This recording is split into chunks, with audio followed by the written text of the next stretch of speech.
Hello friends, welcome back on our YouTube channel. दोस्तों कैसे हैं आप सब? उम्मीद करता हूँ आप सब बहुत अच्छे होंगे। तो दोस्तों आज की इस वीडियो में हम बात करेंगे बी स्पेशल एग्जाम के लिए हमने दोस्तों आपको डेवलपमेंट ऑफ कंप्यूटर यानी कि दोस्तों जो कंप्यूटर के विकास है इसके थ्योरी पार्ट को हमने 3 वीडियो में आपको समझा दिया था। तो दोस्तों आज की वीडियो में हम जो फाइनल वीडियो को कवर करने वाले हैं इसमें दोस्तों आपको हम 100 MCQ बताने वाले हैं जो आपके एग्जाम के लिए इंपॉर्टेंट होंगे। दोस्तों जितने भी हमने अभी तक पढ़ाई की थी थ्योरी में, उसी का दोस्तों इस वीडियो में हम ऑब्जेक्टिव क्वेश्चन करने वाले हैं। तो दोस्तों ये जो क्वेश्चन होंगे ना आप सभी के लिए इंपॉर्टेंट होंगे। तो दोस्तों इस क्वेश्चन का हमारा पार्ट दूसरा 2 होगा। इसमें यदि कि 50 प्रश्न एक पार्ट में होंगे और 50 प्रश्न जो होंगे दूसरे पार्ट में होंगे। तो दोस्तों ये पार्ट जो है इसमें 50 प्रश्न दे रखे हैं। तो दोस्तों इस वीडियो को आप अंत तक देखिएगा और अपना स्कोर बताइएगा दोस्तों कि 50 प्रश्नों में से आपका कितना स्कोर आ रहा है, ठीक है। और आपने कितनी अच्छे से तैयारी की है ये आपको अभी पता चल पाएगा, क्योंकि दोस्तों हमने 3 वीडियो आपको दिया है। तो आशा करते दोस्तों कि आप इस वीडियो को देखे होंगे और आपको याद होगा और अपना स्कोर हमें दोस्तों कमेंट बॉक्स में जरूर बताइएगा। तो चलिए दोस्तों शुरू करते हैं आज की इस इंपॉर्टेंट वीडियो को। पहला प्रश्न दोस्तों आपके स्क्रीन पर आ चुका है, यहाँ पे देख लीजिए। संसार का पहला गणतंत्र कौन सा है, ठीक है।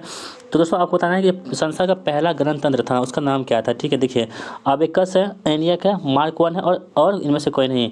तो दोस्तों आपको बता दें जो संसार का पहला जो था हम आपको बता दिए थे उस वक्त, जो संसार का पहला गणतंत्र था वो कौन सा था, हमारा एबेकस था, ठीक है। तो ऑप्शन में क्या होगा, ए यहाँ पे हमारा प्रश्न का राइट आंसर हो जाएगा।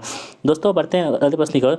दूसरा प्रश्न में है कि चार्ल्स बेबेज द्वारा डिजाइन किया गया प्रथम यांत्रिक कंप्यूटर कौन सा था, ठीक है। तो दोस्तों चार्ल्स बेबेज के द्वारा जो प्रथम डिजाइन किया गया यांत्रिक कंप्यूटर था उनका नाम क्या था।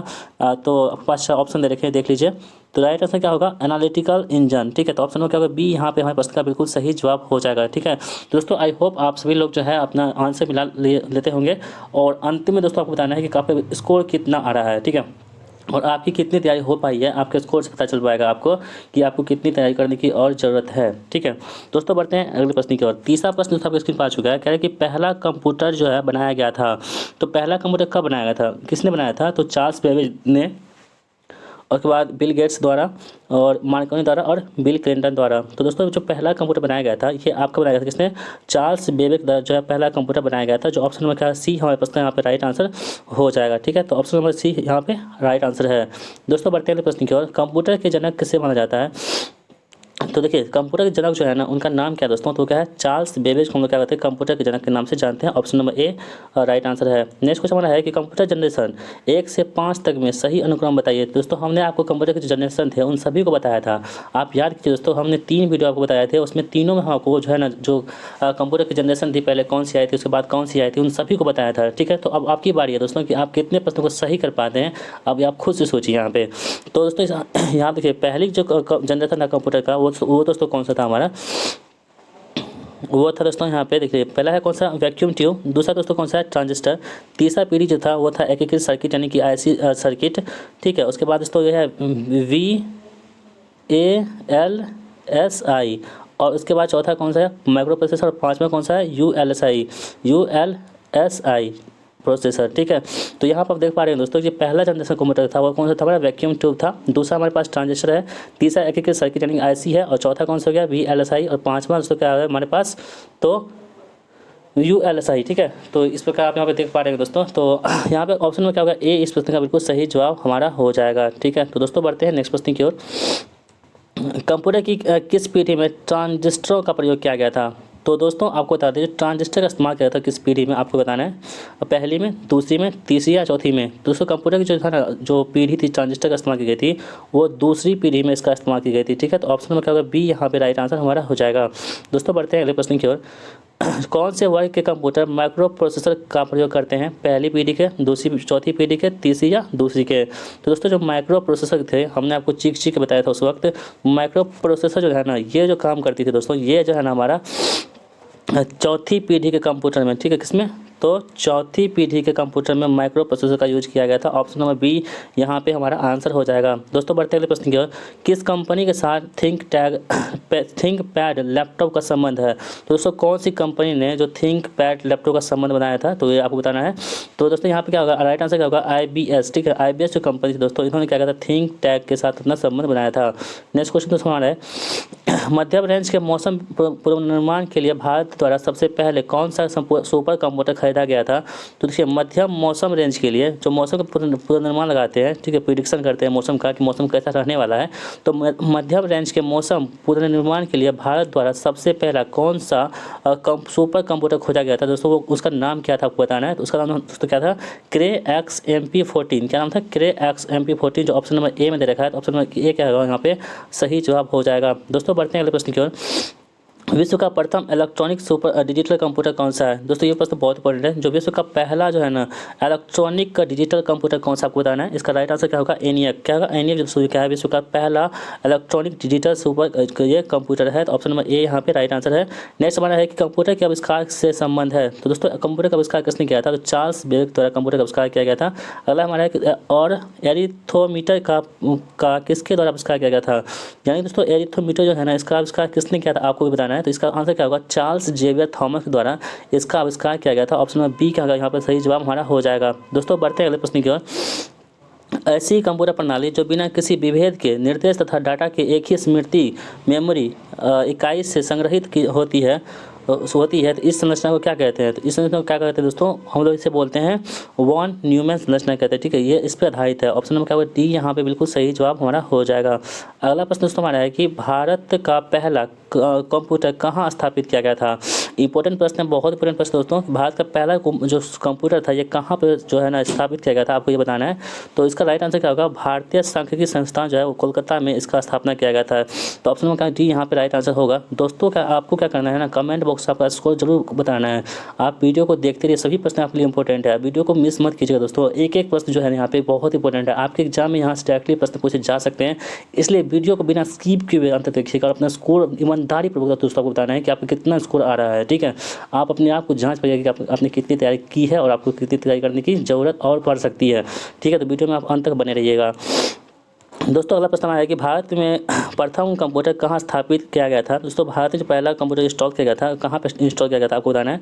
तो आपके पास देखिए चार ऑप्शन दे रखे हैं। Tata institute of fundamental research computer Mumbai में, उसके बाद है आपके पास इंडियन स्टैटिकल इंस्टीट्यूट कोलकाता में, computation research laboratory CRL Pune में और इंडियन रेलवे दिल्ली में। तो दोस्तों आपको बता दें जो भारत का जो पहला कंप्यूटर स्थापित किया था इंस्टॉल किया गया था वो आपका इंडियन स्टैटिकल इंस्टीट्यूट कोलकाता में इसकी स्थापना की गई थी। तो क्या होगा हमारे प्रश्न का राइट आंसर जो हो जाएगा ये हो जाएगा कौन सा हमारा? तो ऑप्शन नंबर बी। दोस्तों ये तो जो पहला ये वाला प्रश्न और ये वाला प्रश्न दोनों एक ही है। यहाँ पे सांख्यिकी दे रखा था और सांख्यिकी का इंग्लिश यहाँ पे दे रखा है स्टैटिकल। ठीक है, तो यहाँ पे आप देख सकते रहेंगे कि बस आपका थोड़ा सा जो है ना वर्ड को थोड़ा सा चेंज कर दिया। यहाँ पे हिंदी में दे दिया सांख्यिकी और यहाँ पे स्टैटिकल दे दिया, यानी कि आपका इंग्लिश में दे दिया। तो बस इसका आंसर क्या होगा? सेम ही होगा। तो ऑप्शन में क्या होगा? बी यहाँ पे राइट आंसर हो जाएगा। दोस्तों अगला प्रश्न आपके स्क्रीन पर है कि किस शहर में भारत का पहला डाकघर ATM खोला गया है? दोस्तों ये प्रश्न बहुत इंपॉर्टेंट है। जो किस शहर में भारत का पहला डाकघर ATM खोला गया आपको बता रहे हैं? चेन्नई में, नई दिल्ली में, हैदराबाद में, मुंबई में। तो दोस्तों इसका सही जवाब क्या हो जाएगा? जो चेन्नई में भारत का पहला डाकघर ATM खोला गया, option number A will be the right answer. Next question हमारा है पहली पीढ़ी के कंप्यूटर किसके बने थे? तो दोस्तों पहली पीढ़ी के कंप्यूटर बने थे वो वैक्यूम ट्यूब के बने थे। आपको हम कई बार बता चुके हैं, आप इसे ध्यान रखिएगा। ऑप्शन नंबर क्या होगा? ए यहाँ पे राइट आंसर हमारा हो जाएगा। नेक्स्ट क्वेश्चन हमारा है कि एनियक, एडीबेक आदि किस पीढ़ी के कंप्यूटर के उदाहरण है? तो दोस्तों हमने सभी चीज़ों को अपने थ्योरी क्लास थी उसमें बताया है। तो अब आप जो है ना मतलब याद आपको होनी चाहिए, हम इतना उम्मीद करते हैं आपको याद बिल्कुल होगा। एनियक जो एनियक है, एडीबेक है आदि चीज़ किस कंप्यूटर के उदाहरण है दोस्तों? तो ये हमारा कौन सा प्रथम जो है ना प्रथम कंप्यूटर उदाहरण है। ठीक है, तो ऑप्शन नंबर डी यहाँ पे राइट आंसर होगा। दूसरी पीढ़ी के कंप्यूटर का काल क्या था? तो दोस्तों जो दूसरी पीढ़ी आई थी कंप्यूटर की उसका काल जो था 1955 से 1964 के बीच में दूसरी जो पीढ़ी है इसका काल बताया गया था। ऑप्शन नंबर क्या होगा? सी यहाँ पे राइट आंसर हमारा हो जाएगा। दोस्तों अगला प्रश्न हमारा है कि इंटीग्रेटेड सर्किट सर्वप्रथम किस में प्रयुक्त किए गए थे? तो तृतीय पीढ़ी के में या द्वितीय में, चतुर्थ में और पंचम पीढ़ी में। तो दोस्तों इंटीग्रेटेड जो सर्किट है ऐसी सर्किट है, इसके बारे में दोस्तों आपको बताए थे। तो इंटीग्रेटेड सर्किट जो है ना ऐसी सर्किट इसमें आपको हम तृतीय पीढ़ी में बताए थे। ठीक है, तो ऑप्शन में क्या ए यहाँ पे राइट हमारा आंसर हो जाएगा। ठीक है, आप इसे याद रखिएगा। दोस्तों ये प्रश्न कहाँ पूछा गया था? UPPCL में पूछा गया था। जो दोस्तों जो रेलवे जो यूपी का जब वैकेंसी आती है बिजली विभाग में, तो उसमें ये प्रश्न पूछा गया था। तो आप में भी उम्मीद कर सकते हैं कि बीएसपीएससी में आपके एग्जाम में प्रश्न पूछा जा सकता है यहाँ पे। नेक्स्ट क्वेश्चन हमारा है कि आधुनिक कंप्यूटरों का लघुकरण संभव हो सका है किसके प्रयोग से। तो दोस्तों जो आधुनिक जो कंप्यूटर है इसका छोटा रूप जो हम संभव कर सके हैं, ये आपको समकलित परिपथ चिप्स के माध्यम से हम क्या करते हैं, छोटा रूप में इसे कन्वर्ट कर चुके हैं। तो ऑप्शन क्या बी यहाँ पे राइट आंसर हमारा हो जाएगा। अगला है कि IBM 360 और IBM 370 कंप्यूटर किसके संबंधित है। तो दोस्तों जो IBM 360 है ना, IBM 360 और IBM 370 जो है कंप्यूटर्स, ये किससे संबंधित है। तो ये संबंधित हो जाएगा तीसरी पीढ़ी से, किसे, तीसरी पीढ़ी से संबंधित हो जाएगा। जो ऑप्शन में क्या है, डी में यहाँ पे दे रखा है। नेक्स्ट क्वेश्चन हमारा होगा, संगणकों के IC चिप्स प्राय बने होते हैं। तो दोस्तों संगणक जो IC चिप्स बने होते हैं वो किसके बने होते हैं आपको बताना है। तो दोस्तों ये किसके बने होते हैं, तो ऐसी चीज़ बने दोस्तों वो सिलिकॉन बने होते हैं। और दोस्तों एक बात याद रखिए, जहाँ पे सिलिकॉन की चीज़ें बनती है ना उसे सिलिकॉन वैली के नाम से जानते हैं, ठीक है। और सिलिकॉन वैली के नाम से जानते हैं, सिलिकॉन घाटी के नाम से जानते हैं, ठीक है। और जो भारत का सिलिकॉन वैली है वो कहाँ पे, बेंगलुरु में स्थित है। बेंगलुरु में सिलिकॉन वैली स्थित है। और जो वर्ल्ड की बात करें दोस्तों, तो वर्ल्ड की जो सिलिकॉन वैली है ये कहाँ पर स्थित है, तो कैलिफोर्निया जो है ना दोस्तों वो USA में पड़ता है। वहाँ पर क्या है हमारा, तो वर्ल्ड का ये कौन सी है, USA में पड़ता है कैलिफोर्निया। वहाँ पर क्या है, वर्ल्ड का सिलिकॉन वैली है कैलिफोर्निया में। तो इसे भी आप ध्यान में रख सकते हैं, ठीक है। तो यहाँ पे हम बात कर लेते हैं कि संगणकों में ऐसी चिप्स किसकी बनी होती है। दोस्तों संगणक में ऐसी चिप्स बनी होती है वो किसकी बनी होती है, तो सिलिकॉन की। यानी कि सिलिकॉन दोस्तों क्या होता है, एक प्रकार का सेमीकंडक्टर होता है, यानी कि अर्धचालक होता है। तो यहाँ पर ऑप्शन में क्या होगा, सी यहाँ पे राइट आंसर हमारा हो जाएगा। दोस्तों बढ़ते अगले प्रश्न की ओर, कंप्यूटर हेतु आवश्यक ऐसी चिप्स सामान्यतः किसके बने होते हैं। सेम प्रश्न दोस्तों यहाँ पर है, तो इसका राइट आंसर क्या होगा, सिलिकॉन द्वारा निर्मित होती है। नेक्स्ट हमारा है कि इंटीग्रेटेड सर्किट ऐसी चिप पर किसकी परत लगी होती है। दोस्तों सेम वही प्रश्न है, सिलिकॉन द्वारा सिलिकॉन की क्या होती है, परत लगी होती है। अगला क्वेश्चन हमारा है कि कंप्यूटर के उपयोग में आने वाले ऐसी चिप्स किसके बनी होती है। तो दोस्तों किसके बनी होती है, सिलिकॉन की बनी होती है। दोस्तों कितनी बार ना जाने कितनी बार ये प्रश्न पूछे जा चुके हैं, आप देख पा रहे होंगे यहाँ पे। ये प्रश्न आपके लिए इंपॉर्टेंट है दोस्तों। जो भी प्रश्न बहुत ज़्यादा बार पूछे जाते हैं वो आपके लिए इंपॉर्टेंट होते हैं, आप उसको गलत मत कीजिएगा दोस्तों। देखिए मेरिट में क्या होता है ना कि हम जो भी प्रश्न जो सभी लोग जानते हैं उसको जब हम गलत कर देते हैं तो हम वहीं से बाहर हो जाते हैं। जो प्रश्न किसी को नहीं आता है तो वो समझिए किसी को नहीं आता, लेकिन जो प्रश्न सभी लोग जानते हैं उसमें आप यदि गलत कर रहे हैं तो आप वहीं से दौड़ से बाहर हो रहे हैं। इस बात को आप ध्यान में गांठ बनाकर रख लीजिए। तो जितने भी हल्के हल्के प्रश्न होते हैं उसको आपको गलत नहीं करना है, इस बात को आपको ध्यान में लेकर चलना होगा। दोस्तों अगला प्रश्न है कि सिलिकॉन है। तो दोस्तों सिलिकॉन क्या है, आपको हम तुरंत बताए थे। सिलिकॉन दोस्तों क्या है ना, एक प्रकार का क्या होता है, सेमी कंडक्टर यानी कि अर्धचालक होता है। तो ऑप्शन में क्या होगा, बी यहाँ पे हमारे प्रश्न का बिल्कुल सही जवाब हो जाएगा। दोस्तों नेक्स्ट प्रश्न हमारा है कि विश्व का सबसे पहला सुपर कंप्यूटर कब बना था। तो दोस्तों ये भी आपको बताए थे कि विश्व का पहला सुपर कंप्यूटर जो है कब बना था, यह आपको बताना है। तो ये 1976 में विश्व का पहला सुपर कंप्यूटर बनकर तैयार हो चुका था। अगला प्रश्न हमारा है कि प्राचीन गणितीय गणना के लिए इस्तेमाल साधन डैश कहलाता है। दोस्तों प्राचीन गणितीय गणना के लिए इस्तेमाल होती है साधन, उसे बोलते हैं एबेकस के नाम से जानते हैं, ठीक है। ऑप्शन में क्या ए बी यहाँ पे राइट आंसर हो जाएगा। नेक्स्ट क्वेश्चन है कि कंप्यूटर हार्डवेयर में जो सिलिकॉन का बना होता है आंकड़ों की बहुत अधिक मात्रा को भंडार में रख सकता है, वह क्या कहलाता है। तो दोस्तों उसे बोलते हैं चिप कहते हैं, ठीक है। सिलिकॉन चिप जो किसकी बनी होती है, तो सिलिकॉन की बनी होती है। चिप भी किसकी बनी होती है, सिलिकॉन की बनी होती है। और चिप के माध्यम से हम बड़े कंप्यूटर को छोटे कंप्यूटरों में कन्वर्ट कर पाए हैं। तो ऑप्शन में क्या बी यहाँ पर राइट आंसर हो जाएगा। कंप्यूटर में इस्तेमाल होने वाली इंटीग्रेटेड सर्किट इस IC चिप्स बनाने में कौन से रासायनिक तत्व एवं टेट्रावैलेंट उपधातु का इस्तेमाल की जाती है। तो दोस्तों अभी तुरंत बताया था आपको, इसका राइट आंसर क्या हो जाएगा हमारा, सिलिकॉन, ठीक है। Option number C will be the right answer. Next question है कि किस कंप्यूटर जनरेशन ने IC इंटीग्रेटेड सर्किट को VLSI सर्किट में बदल दिया। तो दोस्तों कौन सा ऐसा कंप्यूटर जनरेशन था जिसमें IC सर्किट को VLSI में चेंज कर दिया गया है। तो दोस्तों कौन सा था, 4th जनरेशन दोस्तों, चौथी जनरेशन, चौथी पीढ़ी में कंप्यूटर में IC चिप को किसमें VLSI में परिवर्तित कर दिया गया है। ये भी UPPCL एग्जाम में पूछा गया है, तो आपके एग्जाम के लिए बहुत ही ज़्यादा इंपॉर्टेंट है, इसे आप इंपॉर्टेंट मान सकते हैं। नेक्स्ट क्वेश्चन हमारे दोस्तों कि किस पीढ़ी के कंप्यूटर माइक्रो प्रोसेसर तकनीक का प्रयोग करके विकसित किए गए थे। तो दोस्तों वो कौन सी पीढ़ी थी जिसमें माइक्रो प्रोसेसर तकनीक इस्तेमाल की गई थी। तो दोस्तों हमको बता दीजिए ये कौन सी चौथी पीढ़ी में, ठीक है। दोस्तों आप इतनी दोस्तों बार हम बता चुके हैं इस चीज़ को, आपको हमेशा के लिए याद हो गया होगा, ठीक है। फिर भी दोस्तों आपको याद नहीं होता है तो वीडियो को और देखिए, वीडियो को नहीं देखते हैं फिर भी आप जो आपको हम PDF देते हैं उसको बार बार पढ़ते रहिए। जितना आप रिवीजन करेंगे उतना आपको ये सब चीज़ें याद रहेंगी और आपको अंत तक क्या करना है, एग्जाम में चीज़ों को याद करके ही एग्जाम देना है। तो आपको क्या करना हो, रिवीजन करना ही पड़ेगा दोस्तों। आपको जैसे भी करना हो रिवीजन मोस्ट इंपॉर्टेंट है, किसी भी एग्जाम को क्रैक करने के लिए रिवीजन करते रहिएगा। दोस्तों अगला हमारे चौथी पीढ़ी के कंप्यूटर के निर्माण में प्रयोग किया गया था। दोस्तों कौन सी की गई थी, वो माइक्रो प्रोसेसर की गई थी, ठीक है। तो चौथी जो किसकी गई थी तो वो IC की गई थी। आप ऑप्शन में क्या होगा, सी यहाँ पर राइट आंसर हमारा हो जाएगा। नेक्स्ट क्वेश्चन हमारा है कि वेरी लार्ज स्केल इंटीग्रेशन यानी कि VLSI प्रकार के परिपथ वाले कंप्यूटर किस पीढ़ी के कंप्यूटर हैं? तो दोस्तों ये जो है ये तीसरी पीढ़ी कंप्यूटर है। वर्ष 2015 तक कंप्यूटर के किस पीढ़ी का उत्पादन हो चुका था? तो दोस्तों ये जो है 3 पीढ़ी का जो है उत्पादन हो चुका था वर्ष 2015 ईस्वी तक। नेक्स्ट हमारा है कि 5वीं पीढ़ी के कंप्यूटर उपयोग करते थे। तो दोस्तों 5वीं पीढ़ी जो कंप्यूटर थे इसका उपयोग जो करते थे हम लोग वो कृत्रिम बौद्धिक तकनीक में इसका इस्तेमाल हम लोग करते थे। किसमें? तो 5वीं पीढ़ी के कंप्यूटर में। नेक्स्ट क्वेश्चन हमारे दोस्तों है कि डिजिटल कंप्यूटर विकसित किया गया था। तो दोस्तों डिजिटल कंप्यूटर किसके द्वारा विकसित किया गया था ये आपको बताना है। तो ये अमेरिका द्वारा विकसित किया गया था। तो ऑप्शन में क्या होगा? सी यहाँ पे राइट आंसर हमारा हो जाएगा। आईसी चिप्स द्वारा निर्मित प्रथम डिजिटल कंप्यूटर को माना जाता है। तो दोस्तों वो कौन सा था जो आईसी चिप के द्वारा बनाया गया था? तो दोस्तों वो था IBM सिस्टम 1360। ये दोस्तों क्या था? आईसी चिप के द्वारा बनाया गया प्रथम डिजिटल कंप्यूटर था, जो ऑप्शन नंबर क्या है? डी में यहाँ पे राइट आंसर हो जाएगा। अगला सवाल है कि एक डिजिटल घड़ी में किस प्रकार का कंप्यूटर पाया जाता है? तो दोस्तों एक डिजिटल घड़ी में बात करें तो जो कंप्यूटर होता है हमारा वो होता है एम्बेडेड कंप्यूटर। जो ठीक है, तो जो एक डिजिटल घड़ी में क्या होता है? एम्बेडेड कंप्यूटर का इस्तेमाल हम लोग करते हैं। नेक्स्ट क्वेश्चन हमारे दोस्तों की कैलकुलेटर किस प्रकार की कंप्यूटर कार्य पद्धति पर कार्य करती है? दोस्तों जो कैलकुलेटर है ना ये किस प्रकार की जो कंप्यूटर पद्धति होती है इसमें काम करती है? तो जो कैलकुलेटर जो होती है वो आपकी डिजिटल कंप्यूटर में काम करती है। ऑप्शन नंबर सी यहाँ पे राइट आंसर हो जाएगा।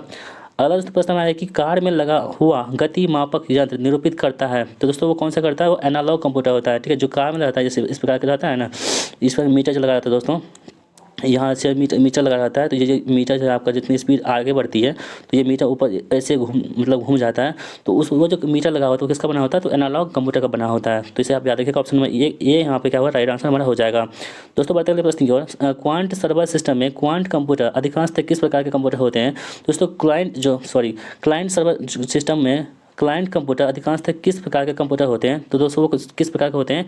ये मेन फ्रेम कंप्यूटर होते हैं, जो ऑप्शन नंबर ए में दे रखा है। नेक्स्ट क्वेश्चन हमारा है कि मेमोरी आकार और प्रदर्शन के आधार पर किस प्रकार के कंप्यूटर को बिग आयरन के रूप में जानते हैं? दोस्तों किस प्रकार के कंप्यूटर को हम लोग बिग आयरन कहते हैं? तो इसका आंसर क्या होगा? मेन फ्रेम कंप्यूटर को हम लोग बिग आयरन के नाम से जानते हैं। अगला प्रश्न हमारा है कि सबसे पहला मिनी कंप्यूटर कौन सा था? दोस्तों पहला जो मिनी कंप्यूटर था वो PD8 था। कौन सा? PD8 जो था भारत का पहला जो है ना, सबसे पहला जो था वो मिनी कंप्यूटर था PD8। अगला है कि किस प्रकार के कंप्यूटर का सर्वाधिक प्रयोग किया जाता है? दोस्तों कौन सा ऐसा प्रकार है कंप्यूटर का जिसका इस्तेमाल सर्वाधिक की जाती है? तो दोस्तों क्या है? माइक्रो प्रोसेसर, यानी कि माइक्रो प्रोसेसर का इस्तेमाल जो है सबसे अधिक बार की जाती है। अगला प्रश्न है कि MILEP सबसे कम कीमत का एक लैपटॉप है जिसे बाजार में उतारा गया था। तो दोस्तों ये HCL कंपनी द्वारा है ना, इसका जो उतारा गया था, HCL जो कंपनी दोस्तों आपने जरूर देखा होगा, HCL कंपनी का नाम सुना होगा। इसी द्वारा जो है मिलेफ जो है MILEP जो है सबसे कम कीमत का लैपटॉप उतारा गया था। किसके द्वारा? तो HCL कंपनी के द्वारा। एक सूबा है यानी कि पोर्टेबल, यानी कि पोर्टेबल मतलब क्या होता है कि एक जगह से लेकर के हम दूसरी जगह पर उसको उठा करके ले जा सकते हैं, उसे बोलते हैं पोर्टेबल। किस निजी कंप्यूटर जो आपसे आपकी गोद में रखने लायक छोटा होता है उसे हम लोग क्या बोलते हैं? तो उसे हम लोग बोलते हैं नोटबुक कंप्यूटर कहते हैं। ठीक है, जो ऑप्शन नंबर क्या है? ए में दे रखा है।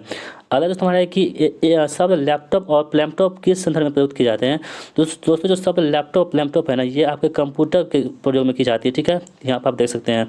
और दोस्तों आज के वीडियो का लास्ट प्रश्न हमारा होगा, यह PC का पद जो है PC का अर्थ क्या होता है? तो दोस्तों आपको बताए थे PC का अर्थ जो होता है वो कहता है पर्सनल कंप्यूटर होता है। क्या होता है? पर्सनल कंप्यूटर जो होता है दोस्तों क्या होता है? PC का पर्सनल कंप्यूटर जो होता है वो क्या होता है? PC का क्या होता है? हमारा फुल फॉर्म होता है। तो यहाँ पर आपको फुल फॉर्म पूछा जा रहा है तो PC क्या होता है? तो पर्सनल कंप्यूटर होता है, जो ऑप्शन में बी में दे रखा है।